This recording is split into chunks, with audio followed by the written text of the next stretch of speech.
দর্শকবৃন্দ, আমাদের green and save nature চ্যানেলে আপনাদেরকে স্বাগতম। আজকে আমরা আমাদের ভিডিওটিতে আমরা দেখব মুনিয়া কিভাবে খাদ্য গ্রহণ করে। আমাদের চারপাশে যে ছোট পাখিগুলো থাকে এর মধ্যে মুনিয়া অন্যতম আকর্ষণীয় এবং সুন্দর একটি পাখি। এরা দল বেঁধে থাকে সাধারণত। মুনিয়ার বেশ কয়েকটি প্রজাতি দেখা যায়। স্কেলি ব্রেস্টেড মুনিয়া এর মধ্যে অন্যতম। এটি সাধারণত গ্রামাঞ্চলে সবচেয়ে বেশি দেখা যায় এবং বনাঞ্চলে ওইটি দেখা যায় বেশি।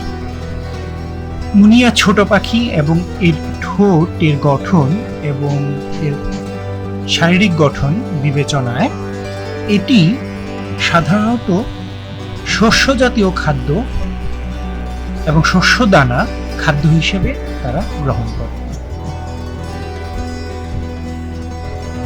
এরা দল বেঁধে ঝোপঝাড়ে এ ঝোপ থেকে ওই ঝোপে ঘুরে বেড়ায় এবং ঘাসের বীজ, ছোট ছোট কাউনের দানা, ফল,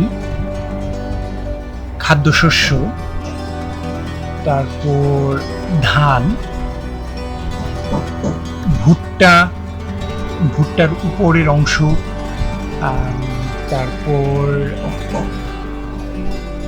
তারপর বেগুন, মরিচ প্রভৃতি শুকিয়ে গেলে সেটার ভেতর থেকে ঠোঁট দিয়ে বীজ বের করে এগুলো তারা খাদ্য হিসেবে গ্রহণ করে।